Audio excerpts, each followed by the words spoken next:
Hi there, so this video is related to ongoing, active, organized systemic sexual exploitation of female minors, children, schoolgirls in the 22nd district of Vienna, Austria. Organized grooming, sexual exploitation, attempted sex trafficking and child prostitution of schoolgirls in the 22nd district of Vienna that the police know about but are actively facilitating and concealing.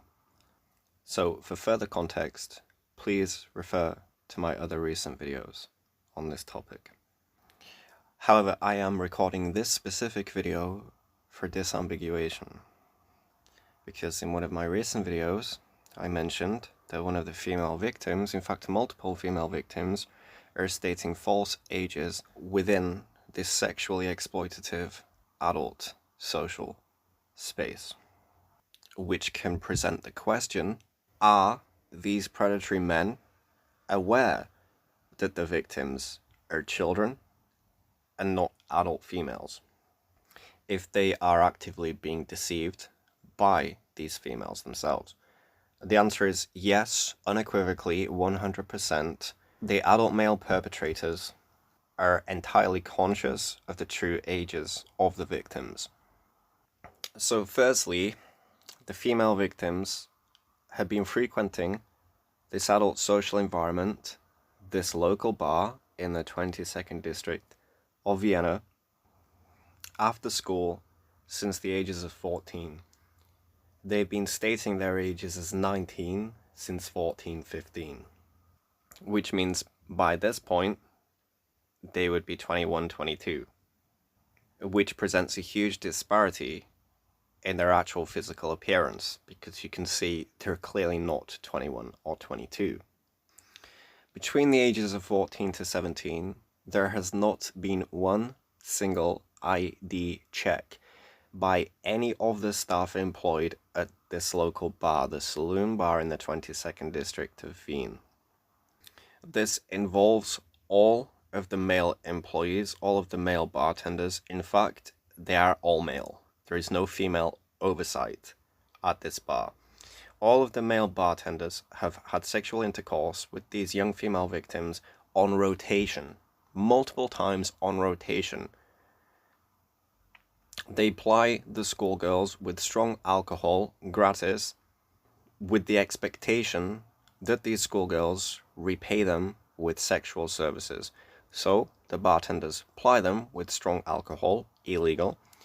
Once the girls are intoxicated, they go to the customer restroom facilities, the toilets, all private staff areas on the premises, and engage sexually with these females.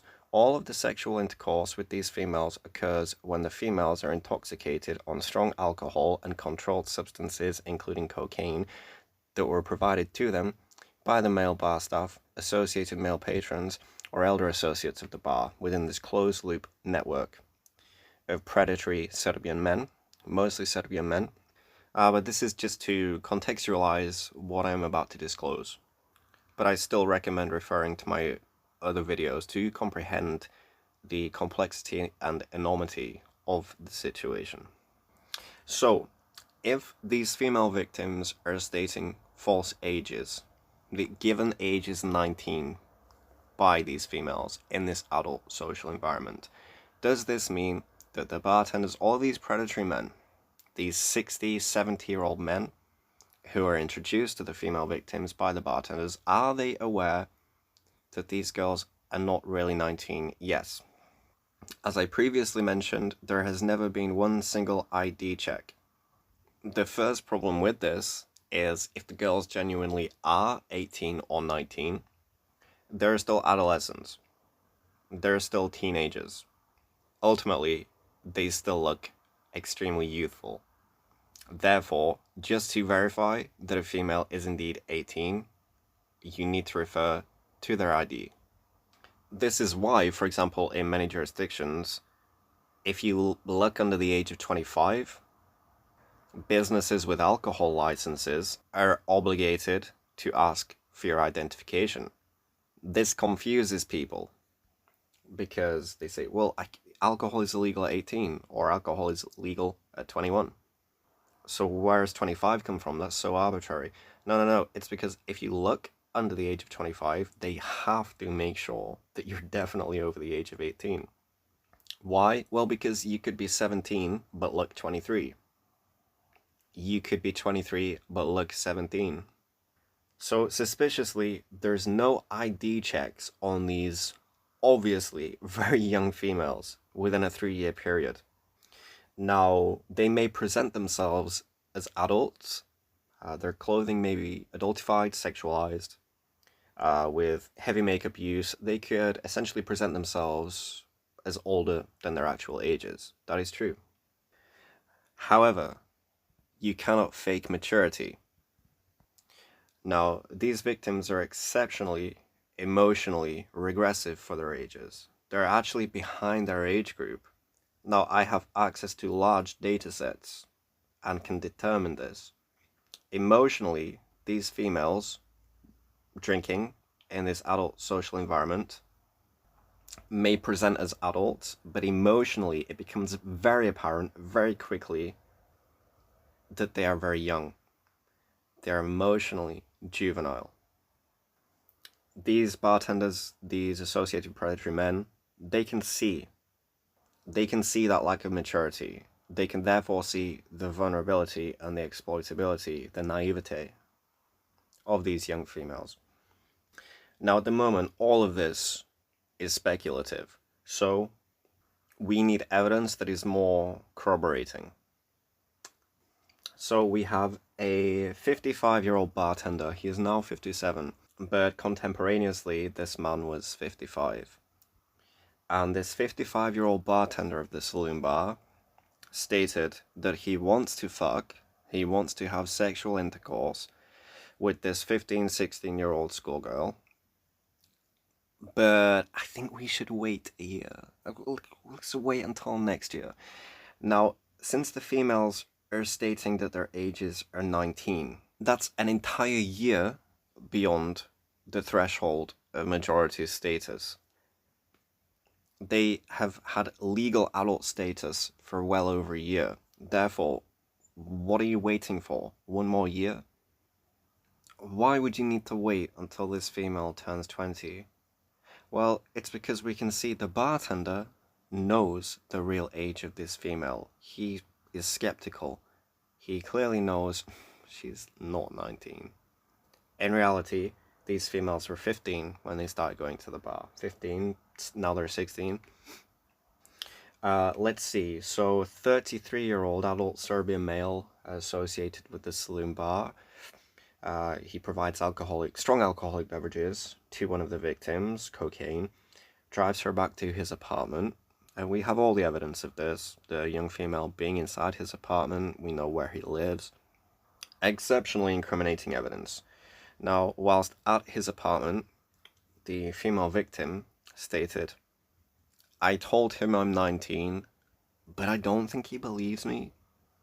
Right, so this adult Serbian male does not believe you're 19, yet he's still provided you with strong alcohol, cocaine, he's driven you back to his apartment, and over the course of 2 weeks, he's engaging sexually with her. Highly age-inappropriate sex, high-risk sexual activity. 8-9 hour sex sessions fueled by cocaine and alcohol. Yet, apparently, he doesn't believe she's really an adult. And yet he still continues to insert glass bottles into her orifices, urinate on her, defecation. He states that he wants to fly her to Serbia to have sex with his entire village and his own father. This is not the only man from the saloon bar who has made this exact same offer. Always wanting to fly her out of the country, always to the same destination, Serbia. That is a pattern across multiple men. And in this case, he's literally explicitly confessing to his intent to fly this schoolgirl to Serbia for the purpose of sexual exploitation and child prostitution, to have sex with an entire village in rural Serbia. And so relative to Bayesian probabilistic weighting, we can see that there is now a high likelihood that these men are indeed aware of the ages, the true ages of these young females. Yet they're still providing them with controlled substances. They're still plying them with strong alcohol. They're still engaging sexually with them when they are intoxicated. They are still leveraging alcohol in order to have sexual intercourse with them whilst they're intoxicated. This is transactional. And then when we consider that the females, it escalates again, and the females begin to be driven from the bar to hotel rooms with multiple elder men, 50, 60, 70 years of age, for group sex, after which they're paid directly in currency. That becomes prostitution. Because they have minor status, they're children essentially, that is child prostitution. The age of consent being 14 does not cover that. When it becomes transactional, that is prostitution. The frame becomes prostitution, but because they have minor status, there's child prostitution. And yet we can see the men are almost certainly aware of the true ages of these children. So let's look for some more substantiative evidence. So there is an adult male, again, associated with the saloon bar. All of these men, and there's hundreds of men, all interconnected. An adult male associated with the saloon bar does not know this female. He does not know the victim. After having sexual intercourse with her at the bar, because he's provided her with strong alcoholic beverages, by the second, third time, he also takes her on a shopping spree. But by the second or third time that he's met her at this bar, he presents her with a wedding ring. So he doesn't know this female. He's only seen her twice, thrice. Nowhere near enough to justify purchasing a wedding ring for this schoolgirl and wanting to marry her. Now what's interesting is he wants to marry her on the 27th of August. Why is that significant? Well, it's the female's birthday. Now, why would you specifically want to marry her on her birthday? Well, there is absolutely no reason. It makes absolutely no sense, except if you could not legally marry this female. Why? Well, because she's not an adult. Now, this female turns 18 on the 27th of August, 2026. And we can see that this man does not want to marry her 2 days after her birthday, 2 weeks after her birthday, 2 months after her birthday. He specifically wants to marry her, or he claims he wants to marry her on the day she turns 18. Now, if her stated age from the beginning really was 19, this would make her 21. So there's absolutely no reason to want to marry her on her birthday. What are you waiting for? This reveals that the man knows her true age. He knows that this is a child that he's been engaging with sexually. This is threshold anticipatory grooming. The presentation of a ring is an empty gesture. It's nothing more than symbolic. It's to keep the female victims emotionally invested long enough until the legal threshold is crossed. And once it is crossed, once they turn 18, everything can be reframed as legal. Exploitation can be reframed as relational.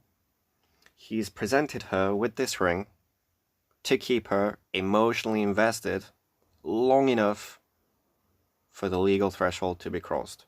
I want to marry you on your birthday. Why? I want to marry you exactly on your birthday. Why? It makes no sense. Because he knows he cannot marry her until then. And does he actually want to marry her? Probably not. It is just symbolic. Keep the female in orbit for the next few months until the legal threshold is crossed. And so already, overwhelmingly, you can see these men are under no illusions. They can clearly see that these females are children. They can clearly see that. The problem is the victims stating their ages as 19. It gives them a false sense of security. They believe that they are the ones being duplicitous. Ultimately, they are the ones who are deceiving the men. It gives them a false sense of control. We are in control in this environment. These men don't know we're actually children. They think we're adults. But because of this, they're under an illusion that they're in control. they don't realize, they don't stop to think, the men actually know we're children, therefore they're actively exploiting us. Through the victim's eyes, when these men are taking them to hotel rooms and paying them for sex, they genuinely think, well, the men think I'm an adult, so they're not predators. I'm the one deceiving them. But no, it doesn't work like that. These men know you're a child. You've been groomed since the age of 14. You're now 17. It's escalated incrementally. There's been incremental boundary erosion, transactionalization, adultification, sexualization, objectification. You've been plied with alcohol from an early age. By your own admission, you're an alcoholic. You're addicted. You're dependent on alcohol. And that is being leveraged. This is why you frequent that bar. It's the alcohol, but it's also the adult status, the adult privilege, all of these things that have been used as leverage to entice you to go there. The men know you're alcohol dependent. The men know if they ply you with free alcohol, you will engage with them sexually in order to repay them. And then incrementally, it escalates. You're driven to private apartments. You're driven to hotel rooms. You're paid for sex. You're initially taken on shopping sprees. You have lingerie, panties, stiletto shoes, jewelry bought. But they don't expect anything in return. Oh, this grandpa took me on a shopping spree. He bought me lingerie, jewelry. But then he didn't have sex with me. I don't understand why. It was so weird.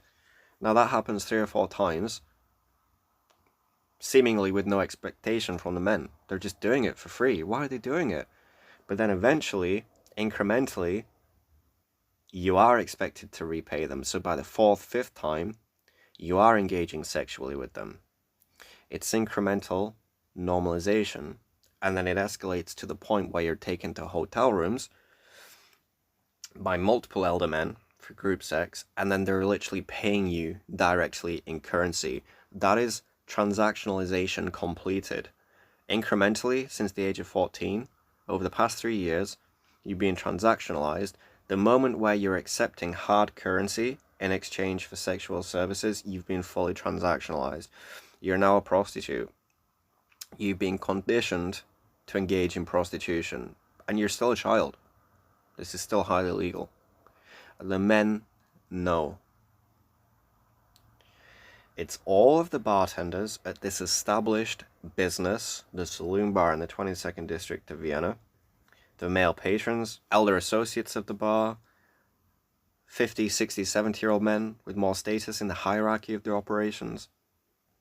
And if, as an outside male, you ask to go to that bar, if you say to one of the victims, I'd really like to go to the saloon bar, the victim will say to you, you are most certainly not welcome at that bar. Even though you've never been there in your life, these men should not know who you are. You're an adult, you can go wherever you please. Why am I not welcome at that bar? Because you are a man. So because I'm not a female, because I'm not a schoolgirl that they can sexually exploit and have sexual intercourse with, I'm of no use to them at this bar. I'm not allowed there. But also because I'm an external male. I'm not within the closed loop system of these predatory men, therefore I am a threat. But I'm just curious, I want to go to this bar. It's where you've been socializing at this bar exclusively since the age of 14 with all of these men. This is your social life. I'm curious. You have absolutely no right to be curious about what happens here. It's a closed loop system defended by the female victims themselves. This is the most blatant case of organized sexual exploitation and grooming I've ever seen. I've never had so much evidence. The police will never receive so much evidence, incriminating evidence, empirical evidence, and yet they're still ignoring it. They're concealing it, facilitating it. And so, in this case, which is so extreme, but also you have hundreds and hundreds of documents and photographic evidence, you're still not intervening. Then what about other grooming pipelines in Vienna and across Austria, where you only have small fragments of information? Because sexual exploitation, grooming, organized crime, it's compartmentalized. It's so difficult to see the big picture. You're seeing the big picture here, and the police are still ignoring it. So imagine all the other cases where there's nowhere near as much evidence as this. What are they going to do? This is why I say, if you're a female, between the age of 14 and 18 in Austria, you have absolutely no protection. You can be groomed and sexually exploited and sex trafficked, and your own police, law enforcement, are not going to do anything to protect you. Your school is not going to do anything to protect you. The integrated safeguarding within the education system does not work. The KJH and the Kinderschutz and the schools, they don't converge. There's no inter-organizational communication. Think about that.